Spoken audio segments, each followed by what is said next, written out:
Let us start relations in short, then we'll move on to what are functions, because all relations are not functions. Okay, so I've defined a relation from natural number to natural number such that 1, 2, 3, 4, and here I am getting 1, 4, 9, 16. If I take a relation of square, that is a comma b such that a comma a square, ठीक है, a comma b का relation कैसा है, a comma a square, तो 1 will be related to 1, 2 4 से relate होगा, 3 9 से, 4 16 से. Again I'll say that my set n has only 1 2 3 4. I'll make it more short.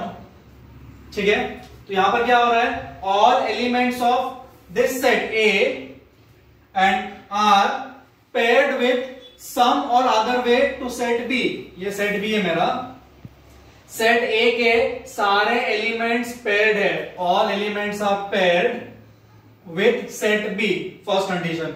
So to make a relation, a function, all elements of set A must be paired. There is nothing should be unpaired. If I would have written here 5, that this is not paired, then this is no more a function.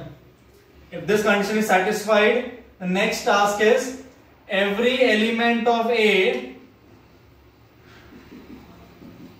should have unique image. क्या होना चाहिए, unique image. इसका मतलब one can relate to one, that is one value cannot have two values. ऐसा नहीं हो सकता. This cannot happen that one की वैल्यू 1 भी है, 1 की वैल्यू 4 भी है. अगर एक x का value, that is one element of set A is taking two values of set B, that is it should not be one to many relation. One to many relation is not a function. ठीक है, पहला criteria all elements of set A paired होने चाहिए. Second criteria एक भी element दो element से pair नहीं होना चाहिए, मींस ये पॉसिबल नहीं होना चाहिए. ठीक है, if both the conditions are satisfied, then I can say that a relation is a function. No matter ये paired है unpaired है, ऐसा है चलेगा, ये unpaired रहा तो भी चलेगा. सेट A unpaired नहीं होना चाहिए और सेट A का एवरी एलिमेंट किसी एक से जुड़ना चाहिए, ऐसा चलेगा.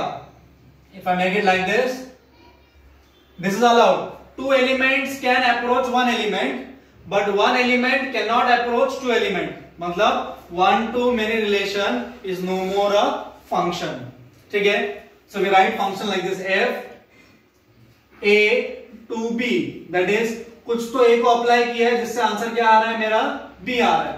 So this a part is called as domain, b part is called as codomain. अब इसमें जो एलिमेंट्स पेयर्ड होंगे, जैसे यहां पर 1 4 9 16 25, 1 4 9 16 25 होता है मेरा कोडोमेन. उसमें से पेयर्ड कितने हैं सेट बी के, 1 4 9 16. This is my range. ठीक है, this is domain and in short this is my range. ठीक है, so F is a function from A to B. A is called as domain, B is called as range. यहां पर बात करेंगे 1 2 3 4 domain हो गया, 1 4 9 16 25 हो गया कोडोमेन. उसमें से पेयर्ड कौन सा है, 1 4 9 16, ये हो गया रेंज. ठीक है, now a function can be 1 1 like as relation we have, and function can be onto, and function can be into. अब 1 1 को इंजेक्टिव भी बोलते हैं. क्या बोलते हैं, इंजेक्टिव. ऑनटू को बोलते हैं सर्जेक्टिव. क्या बोलते हैं, सर्जेक्टिव. 1 1 का मतलब क्या है, every element of set A is related to every element of set B with one relation. ऐसा 1 1 1 1. All elements of set A are uniquely related to the element of set B. This relation is called as 1 1, और I can say injective. I can take an example. f of x equal to x. I define function as f और variable x. मतलब x को 1 लिया तो मेरा f of x 1 आएगा, that is 1, 1. x को 2 लिया, मेरा आंसर आएगा 2. x को 3 लिया, मेरा आंसर आएगा 3. So you can see if x is different, y is also different, बराबर. This function is 1 1 और we call it as injective. अब onto और into क्या होता है? अगेन इसका एग्जांपल लेंगे. यहां पर ये 25 नहीं होता, तो सेट बी के सारे एलिमेंट्स पेयर्ड है. All elements of set B are paired. So if all elements of set B are paired, then the function is called as onto. In short, if codomain और मेरा range, अगर मेरा codomain और मेरा range same हो गया, then the function is onto. If my codomain is equal to range, my function is onto. But if I write 25 over here, एक भी एलिमेंट सेट बी का अनपेयर्ड रहा, ये अनपेयर्ड है, therefore this function will be called as on into. At least one is unpaired, at least one element of set B is unpaired, तो उसे बोलेंगे into function. क्या बोलेंगे? into function. That is codomain is not equal to range. अगर codomain और range same नहीं है, function हो गया into. कोडोमेन और रेंज सेम हो गया तो फंक्शन onto या सर्जेक्टिव. और अगर जो फंक्शन 1 1 भी है एंड onto भी है, दोनों है, तो उसे बोलेंगे बाइजेक्टिव. क्या बोलेंगे? Bijective function. क्या बोलेंगे? Bijective function. तो इस एग्जांपल की बात करें, ये 1 1 भी है, ये onto भी है. क्योंकि 1 1 क्यों है? क्योंकि all elements are related 1 by 1. onto क्यों किया है? क्योंकि सारे एलिमेंट्स पेयर्ड है. सो 1 1 भी है, onto भी है. It means it is bijective function. we'll look into more detail by solving sums only on 1 1 onto. अब एग्जाम में सम आया तो हम के लिए शॉर्टकट ट्रिक है, that will use same for onto के लिए भी है. So I will covering maximum sums from the exercise to overcome the doubts of 1 1 and onto. Now to check 1 1, I'll explain with the help of an example. मेरा f दिया है function natural numbers to natural numbers. Very careful with the given domain, okay? And my function is given as x square. So whenever they asking you to check 1 1 and onto, 1 1 and onto, so let's focus first on 1 1. So if I'm checking about 1 1, so I'll say let x1, that is one number, another number x2 belong to natural number, because my first part is natural number. ये मेरा x होना चाहिए. x का domain क्या है? natural numbers. f of x को y लिखते हैं, तो मेरा y का डोमेन क्या आ रहा है? natural numbers. तो if I say that x1 x2 दो natural numbers है, such that f of x1 equals f of x2, I am assuming that दो different values के लिए फंक्शन की वैल्यू सेम आ रही है. That is my assumption. ठीक है, तो हम ट्राई करते हैं. f of x1 is equal to f of x2. This is my assumption that दो डिफरेंट के लिए आंसर सेम आ रहा है. तो f of x1 क्या आएगा? x1 square. f of x2 क्या आएगा? x2 square. Square root remove किया तो x1 क्या आ जाएगा? Plus minus x2. But directly बोला है मेरा x क्या होना चाहिए? Natural number. इसका मतलब ये आंसर नेगेटिव कभी नहीं आएगा. Since f is from natural number two natural number, मेरा x नेगेटिव कभी नहीं होना चाहिए. दैट इज यहां पर सिर्फ क्या मिलेगा? x1 equal to x2 because my domain is natural number. तो मेरा असम्पशन क्या था कि x1 x2 डिफरेंट रहा तो वैल्यू सेम आ रही है. Means I was assuming like this. ये मेरा x1 है, ये मेरा x2 है, दोनों के लिए सेम आ रहा है. This is my assumption. But at the end मुझे क्या मिला? वो x1 x2 भी सेम है. मतलब x1 x2 डिफरेंट नहीं है, वो एक ही एलिमेंट है. मैंने जो अज्यूम किया है कि दो एलिमेंट है, वैसा नहीं है. दे बोथ आर एक element. Therefore our assumption is wrong. तो करेक्ट अजम्पशन क्या है? f of x1 equal to f of x2 है, provided x1 equal to x2 है. अगर नेचुरल नंबर है तो, मतलब दो फंक्शंस की वैल्यू सेम आ रही है. कब? जब वो दोनों वैल्यू सेम है, मतलब x1 और x2 एक ही एलिमेंट है. Therefore I will say that function is 1 1. In short क्या करना है? अज्यूम करना है दो वैल्यूज x1 x2. फंक्शन की वैल्यूज को इक्वल पुट करो। अगर आंसर भी इक्वल आता है कि x1 इक्वल टू x2, मतलब फंक्शन हो गया 1 1। क्या हो गया फंक्शन 1 1। अगर ये नॉट इक्वल टू आता तो फंक्शन आता नॉट 1 1। समझा? अभी क्या चेक करना है? ऑन टू चेक करना है। तो देखो थोड़ा डिफिकल्ट ऑन टू, हर बार ट्रिक अप्लाई नहीं कर पाएंगे हम लोग। लेट्स सी, मेरा सेम क्वेश्चन है, एफ ऑफ एक्स क्या दिया है? X square. तो मेरा x belongs to natural number है, करेक्ट, एंड ऑल्सो मेरा y belongs to natural number है, बराबर। और मेरा y क्या है यहां पर?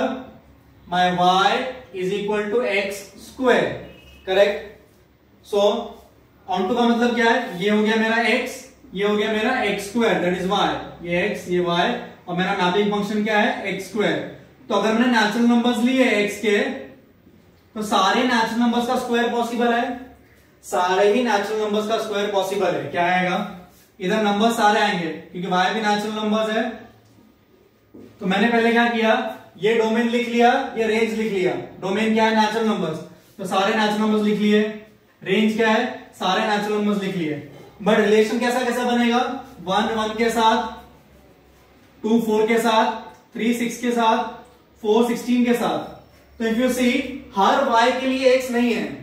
अगर ये नेचुरल टू नेचुरल की बात की जाए, अगर y मैंने नेचुरल नंबर लिया 2, तो इस 2 का x के साथ कोई रिलेशन नहीं है। That is when y belongs to natural number, x square possible नहीं है, नॉट पॉसिबल फॉर ऑल, बराबर। एग्जांपल ले सकते हैं, if y equals to y2 लिया, देयरफॉर x कितना आएगा?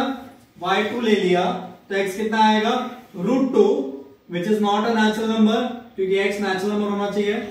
Therefore, f is not onto, क्योंकि हर वो जो y है उसके लिए x पॉसिबल नहीं है। 2 के लिए x नहीं है, 3 के लिए x नहीं है, 5 के लिए x नहीं है, इसका मतलब ये onto फंक्शन नहीं है। Therefore, function is not onto. Second sum, the question remains same, but domain has been changed. x मेरा सेट ऑफ इंटीजर्स है, y भी मेरा सेट ऑफ इंटीजर्स है। तो पहले रफली एक डायग्राम एक्सप्लेन करता हूं, फिर बाद में हम थ्योरेटिकल पे जाएंगे। 1 2 3 4 5, सॉरी ये इंटीजर्स बोला है तो ये नेगेटिव भी आएगा, -3 -2 -1 0 1 2 3, और बहुत सारे नंबर्स। इधर भी क्या आएगा? -3 -2 -1 0 1 2 3, सारे नंबर्स। दोनों इंटीजर्स है, इसलिए ये मेरा डोमेन रेंज होना चाहिए। अब फंक्शन क्या बोला है? f ऑफ x का x स्क्वायर, मतलब 0 के लिए 0 पेयर होगा, 1 के लिए 1 होगा, 2 के लिए 4 होगा, 3 के लिए 9 होगा, ऐसे 4 के लिए 16, -3 के लिए भी क्या होगा? 9, -2 के लिए क्या होगा? 4। तो यहीं से मालूम पड़ता है -3 का आंसर भी 9 आ रहा है, 3 का आंसर भी 9 आ रहा है। फंक्शन 1 1 नहीं है, ठीक है। ये डायग्रामेटिकली हो गया। Again if you can see, ये वो सारे नंबर्स है जिनके लिए x पॉसिबल नहीं है, क्योंकि किसी भी नंबर का स्क्वायर -3 नहीं आएगा, किसी भी नंबर का स्क्वायर -2 नहीं आएगा, किसी भी नंबर का स्क्वायर -1 नहीं आएगा, मतलब ये ऑन टू भी नहीं है। समझा? Now how to write, let's see. Again हम बोलेंगे let x1 x2 belongs to z such that f of x1 equal to f of x2। Substitute करके देखते हैं क्या आएगा? x1 square equal to x2 square, square open किया तो क्या आएगा? x1 equal to, correct. अब x1 x2 इंटीजर है, मतलब आंसर पॉजिटिव भी आएगा, आंसर नेगेटिव भी आएगा। देयरफॉर x1 क्या आएगा? x2, और x1 क्या आएगा? -x2। मतलब therefore I can say that x1 x2 belongs to z रहेगा। तो मेरा f ऑफ x1 क्या आएगा? x1 x2 डिफरेंट वैल्यू है, तो डिफरेंट वैल्यूज के लिए सेम आंसर आ रहा है ना। So you will write therefore f is not 1 1। Given example diagram में दे सकते हो, x1 के लिए भी x2 आएगा और -x1 के लिए भी x2 आएगा। So it is no more an 1 1 function. Onto के लिए क्या बोला है, एफ ऑफ एक्स बोला है x square, that is y is equal to x square. So for y belongs to z, y integer है तो एक्स स्क्वायर क्या होगा, करेक्ट, एक्स स्क्वायर भी इंटीजर होना चाहिए, करेक्ट. बट अगर मैंने if I take y equal to -2, therefore x क्या आएगा, square root of -2, which is not possible. Therefore f is not onto function. ठीक है. Next sum, again the question remain same, only domain change किया. देखो real to real, तो अगर x1 x2 real number है तो पहले का पार्ट सेम रहेगा, फंक्शन वन नहीं आएगा कि रियल में पॉजिटिव भी आते हैं नेगेटिव भी आते हैं. ठीक है. ऑन टू के लिए चेक करते हैं अभी. अगेन y रियल नंबर है तो x स्क्वायर भी रियल नंबर होना चाहिए, बट एक ऐसा x स्क्वायर है जैसे y-2 लिया तो x कितना आएगा, square root of -2. Not possible, I can not find square root of negative numbers, therefore f is not onto function.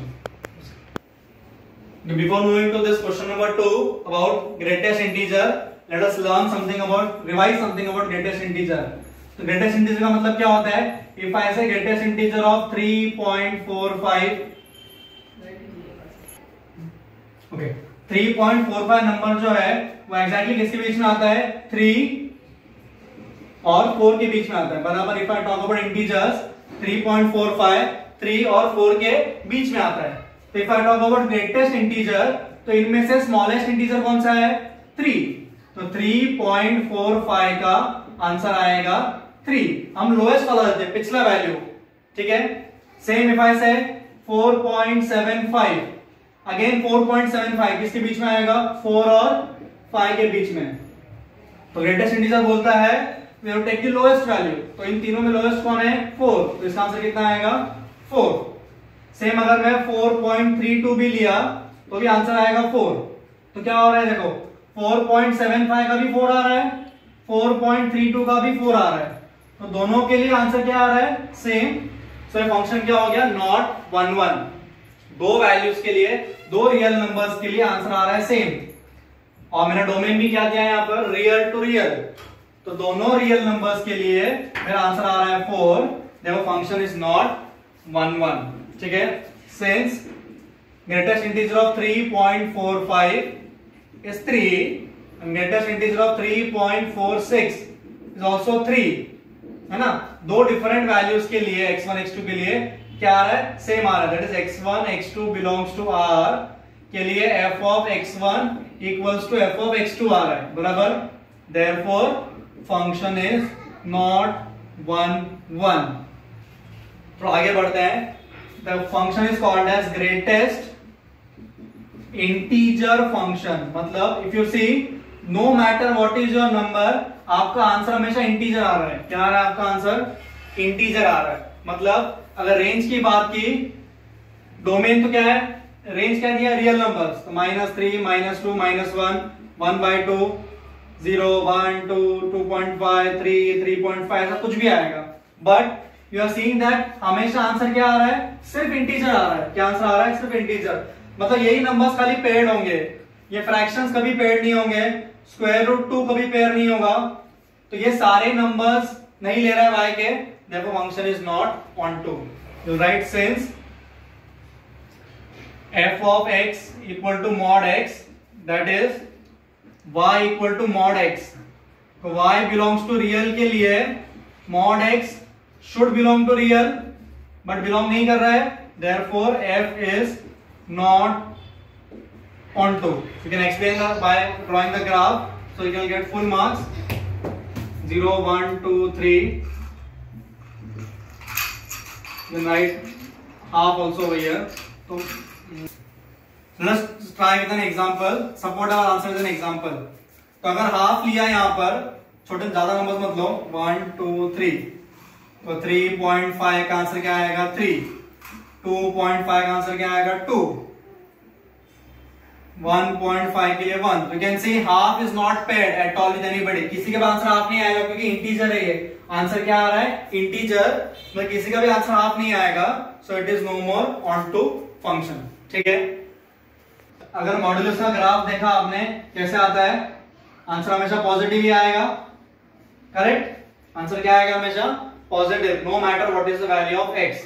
तो this breakup like this, f of x का answer आता है x if x is greater than equal to 0, answer आता है minus x if x is less than 0। तो again we can check orally, f of 1 क्या आएगा? x1 लिया तो आंसर क्या आएगा? 1। f of minus 1 तो क्या आएगा? Modulus of 1 that is 1। Therefore x1 x2 belongs to r। दो x की डिफरेंट वैल्यूज के लिए मेरा f of x1 और f of x2 क्या आ रहा है? सेम आ रहा है। कैन यू सी, दोनों 1 आ रहा है। Therefore f is not 1 1। ठीक है, ऑन टू के लिए देखो, मेरा आंसर हमेशा क्या आएगा? पॉजिटिव आएगा ना। मुझे एक्चुअल डोमेन रेंज क्या दिया है? Real numbers, means I can have -3, -2, -1, 0, 1, 2, 3 and all many more fractions. तो देखो 1 का आंसर 1 आएगा, 2 का 2 आएगा, 3 का 3 आएगा, -3 का -3, -2 का 2, -1 का 1, 0 का 0। You will never get answer negative.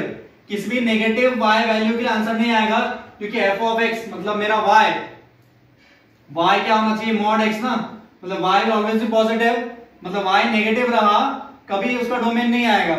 therefore function is not onto. क्या आएगा? f is not on to। ठीक है, इन सम्स में I'll explain another way of checking on to function। वो थोड़ा theoretical और descriptive हो रहा था, here it will be easy। now see, first again 1 के लिए चेक करना है, क्या लिखेंगे? x1 x2 belongs to r, we assume that f of x1 equals f of x2। करके देखते हैं अप्लाई। तो f of x1 क्या आएगा? 3 - 4x1, 3 - 4x2, 3 3 cut, therefore I can say -4x1 - 4x2, therefore x1 equals x2। correct? so since f of x1 equal to f of x2 implies x1 equal to x2, therefore क्या लिखेंगे? f is 1 1। ठीक है, अब अगर domain और range real numbers है तो हम क्या करेंगे? हम इस f of x को y लिखेंगे। ऑन टू चेक करने के लिए मैं क्या कर रहा हूं? f of x को y लिख रहा हूं, f of x को y, therefore y क्या बन जाएगा? 3 - 4x। अब ऑन टू चेक करना है, convert the entire equation in form of x equal to y। तो क्या करेंगे? 4x equal to 3 - y। So x क्या हो जाएगा? 3 - y/4। अब now x is depending on y। ठीक है, मुझे चेक करना है अभी हर y के लिए x होना चाहिए। हर y के लिए अगर x आ गया, मेरा काम हो गया। तो देखो, अगर मैंने y पॉजिटिव लिया तो भी आंसर आएगा, y नेगेटिव लिया तो भी आंसर आएगा, y 0 लिया तो भी आंसर आएगा। It means I can write, ये एक तरीका है, for every y belongs to r there is an x belongs to r, therefore function is on to। ठीक है, this is one way. Another way क्या है? अब ये x की वैल्यू ओरिजिनल फंक्शन में पुट करो। I know my f of x, मेरा f of x कितना है? 3 - 4x। बट अब मेरा x कितना है? 3 - y/4। f of 3 - y/4 क्या करना है? x की जगह पे ये वैल्यू लिखनी, खाली x की जगह पे ये वैल्यू क्या आएगा? 3 - 4 टाइम्स 3 - y/4। सॉल्व करेंगे इसको, 12 - 12 plus y/4, 4y/4, 12 12 cut, answer कितना आ रहा है? y। मतलब मेरा f of x फिर से क्या आ गया? y। मेरा f of x क्या आया? y। अगर y आंसर आता है, therefore f is on to। क्या करेंगे? f is on to। समझा? ये एक तरीका है, ये दूसरा तरीका है। दूसरा तरीका मैंने क्या बोला? x की जगह पे x की वैल्यू सब्स्टिट्यूट करो जो y वाली है, ये x जो निकाला है सब्स्टिट्यूट करो। अगर आंसर y आता है फंक्शन ऑन टू है, आंसर y नहीं आता है फंक्शन ऑन टू नहीं है। ये सम तुम्हारे बोर्ड एग्जाम में लास्ट ईयर आया था। ठीक है, एक और एग्जांपल लेते हैं। यहां पर देखो, I can easily say that x3 नहीं हो सकता, x3 हुआ तो अनडिफाइंड हो जाएगा। पहले से क्वेश्चन में बोला है कि x 3 नहीं हो सकता, ठीक है, और वो बोल रहे हैं कि y भी 1 नहीं हो सकता, कि b मतलब y है, क्योंकि फंक्शन डिफाइन हुआ है a to b, तो b मेरा y है, तो y की वैल्यू 1 नहीं हो सकती। चेक करते हैं, late x1 x2 belongs to r minus 3 such that f of x1 equals f of x2। 1 1 check करना है, तो क्या करेंगे, f of x1 equals f of x2, कितना आएगा, x1 minus 2 x1 minus 3 x2 minus 2 x2 minus 3, cross multiply करेंगे तो x1 x2 minus 3 x1 sorry हाँ minus 2 x2 plus 6, ये क्या आएगा, x1 x2 minus 2 x1 minus 3 x2 plus 6 cancel, x1 x2 cancel, तो क्या आ रहा है, minus x1 equal to minus x2, therefore x1 equal to x2। now you write, I'll directly write f is 1 1, ठीक है। अब क्या चेक करना है, ऑन टू चेक करना है, तो एक मेथड क्या है, मेरा y क्या है, x minus 2 upon x minus 3, so for y belongs to r minus 1 छोड़ दिया, अगर मैं I'll convert first, तो क्या हो जाएगा, xy minus 3y equals x minus 2, बराबर, तो x इधर लेके आएंगे, therefore xy minus x minus 2 plus 3y, तो x कॉमन आ जाएगा, तो x किसे डिपेंड कर रहा है y पे, 3y minus 2 upon y minus 1, correct. Now मेरा y क्या दिया है मुझे, y should be r minus 1, ठीक है, तो x क्या मिला मुझे, 3y minus 2 upon y minus 1। By default question में दिया है कि r minus 1 है मेरा range, that is if y belongs to r minus 1। अब y मैंने कोई भी रियल नंबर लिया एक्सेप्ट 1, क्योंकि 1 लिया तो 0 हो जाएगा, x डिफाइन नहीं होगा, वरना y कुछ भी लिया मेरा आंसर कुछ भी आ सकता है, means my x can be real number -3, क्योंकि x 3 नहीं हो सकता, बराबर, therefore I can say function is onto. ये एक तरीका था। अगला तरीका है, हम क्या करेंगे, consider f of x as x minus 2 upon x minus 3। अब मेरा x कितना है, ये, that is f of 3y minus 2 upon y minus 1, क्या आएगा, 3y minus 2 upon y minus 1 minus 2, 3y minus 2 upon y minus 1 minus 3। इसको solve करोगे आपका आंसर आएगा y, दैट इज मुझे क्या मिला, f of x equal to y, therefore f is onto function। अब ये 1 1 भी है और ये onto भी है, तो इसको क्या बोलेंगे, बाइजेक्शन, क्या बोलेंगे, फंक्शन इज बाइजेक्टिव, ठीक है। Thank you.